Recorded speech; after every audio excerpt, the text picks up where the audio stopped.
everybody, Nicole Harper here for Studio Calico in my first ever video tutorial. I'm a little nervous, but I'm going to give it my best shot. I wanted to share some tips using the new Zing Embossing Powders we're carrying in the shop with some of your favorite stamps. Zing is new to us. We are really excited about it. It's been crazy popular, which I'm so happy about. So let me share some basics. And if my videographer Allison would follow me as I turn my back, we'll get started. Say hi, Allie. Hi, Studio Calico. All right, when it comes down to embossing, for basics, you just need, it boils down to a block. Can you see this, Allie? Yep. A stamp, powders, your heat tool, and your ink.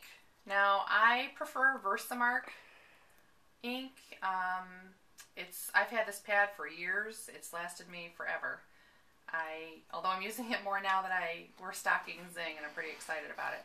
Some people prefer a glue pad. That's just personal preference. This is the one that I choose to use. We also have, new to the shop, these Zing Emboss writer pens, which I used in my March gallery, and I'm going to show you a different fun way to use it in a second. And I also always keep handy a fine bristled brush to kind of wipe away any stray flecks of powder before I heat set. So I'll show you that in a minute too. So let's get started. The first thing, we're going to make a tag, and I just stamp with the Versamark. Kind of go on the edge here. All right. I don't know, Allie, can you see that? It's hard to see. There's kind of a glare. It's just a watermark ink. It's easier to see in person. I don't know if I'm catching it in the video or not. Oh. So then we're ready to pick a powder. Which color should we use? Aqua. Aqua. How did I know? All right. Back up a little bit. All right. So it's okay to be liberal with your powder when you apply it. Any extra that we have, we're going to shake back into the container with my fancy folded piece of paper here. So be generous, cover the whole image, and then I turn it on its side and kind of just flick it a little bit to get the bulk of it off. Allie, can you come in close? I don't know if you can see any of these like random little specks of color here. I don't want those in my image, so I'm just going to brush them away real light. All right. And then I'm going to set this aside for a second because I'm accident prone. I know me. If you're not, that's great, but I know me, and I will spill it. So I immediately put this stuff away. I funnel it back into the container and set it aside. This stuff will last forever. It goes a long way. You can see how little we used versus how much we actually put back in the jar. So a little goes a long way. It's well worth the initial investment to have the fun colors.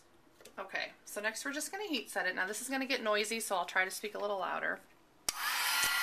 Just turn it on, and I just kind of work from one edge of the image to the other, just so I can kind of keep track. You should be able to see here in the video as it melts. It's a slightly different color to it, but not much. There you go, that's better, Allie. No shadows. So I just kind of work in one area, and when that side's melted, I move on to the next.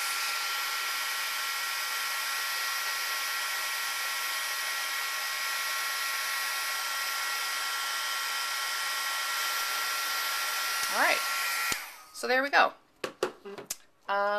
That's it. It's that easy. You take, all of 30 seconds to stamp and emboss, turn the heat on. It dries almost instantly. That's dry already. And you're ready to go. Now, with the pen, here's an example from my March gallery. I know I fooled some of you with this stamping initially. I stamped with the white Zing, the white opaque on the craft. Now, I should say the initial reason why I found Zing was because I was looking for a good, crisp white image to stamp with. This is the only one that I'm really satisfied with. I've tried lots of white inks. This is my favorite. So I stamped with the white on the craft, and it looked great, but it was a little blah. So I took this Zig writer is double-sided. I took the fine tip and I colored in a few random dots and then filled them in with yellow powder, shook off the excess, and then set it with my heat gun. Then I filled in a couple more dots and filled those in with the powder blue, and so on. So it really kind of spruced it up a little bit, and you can get fine detail with this fine tip of the pen, which is fun. If I had tried to do that, I don't know how I would have tried to do that otherwise, but it works great with the pen. I can't say enough about it. Another fun thing to do with the pen, Allie, here, can you see the bee? Yep. Okay. So instead of stamping with my Versamark pad for the bee, I instead just colored in the pieces of the bee with the writer. So first I used the yellow. Well, no, I should say first I used the Zig pen and I colored in the wings and the head. And then I sprinkled the yellow on, mustard, that's actually mustard, and set it, and then wiped off my stamp, colored in the body and the legs, sprinkled the chestnut brown on there, and then heat set it. So it was kind of a fun way to, make a stamped image that was two different colors, and I really like how it turned out. Now, one other kind of neat thing that you can do with the pen, I'm going to use the broad tip here just to show you for this video. You can just write with it.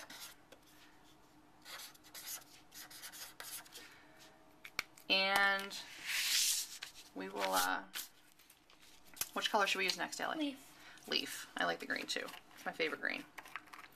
So you just write anything you want and then sprinkle again, just like we did with the stamped image, same thing. And tip it to shake it off. All right, and then again, we're just going to take the brush, get rid of the stray flecks that we have, so that we have a nice, clean, stamped image. If you don't mind that, that's fine. I wanted it to look a little cleaner. So I'm just going to move this aside for a second before I get out my heat gun. All right.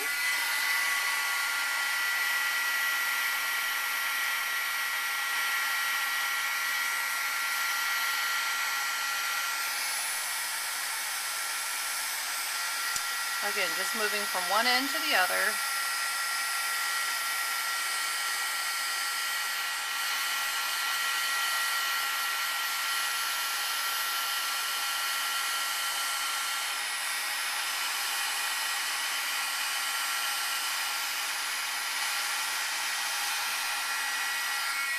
There you go. All done. So you can see with the pen, that's like a really neat way that you can get your own handwriting on your pages with a little bit of pop of color and some dimension. You could doodle borders. You could fill in some areas that might need a little extra something of color. But that pen really goes a long way, and I can't stress enough how much I like it. While I was at work today, just to show you how easy this stuff is to use, my, almost 12-year-old daughter was playing with some of my stuff that I had sitting out here on my desk, and she made her own bookmark. So here she used the pen plus the aqua, the opaque aqua, to, write a little thing about loving her besties. Here, this is the blush, the opaque blush, and then she used the same stamp, and she filled it in with the mustard again, the leaf, and then this is the metallic silver, which is kind of neat when you look at it. It actually looks like almost like liquid mercury in the old-fashioned thermometers. I'm dating myself. So that's it. That's the basics of using Zing.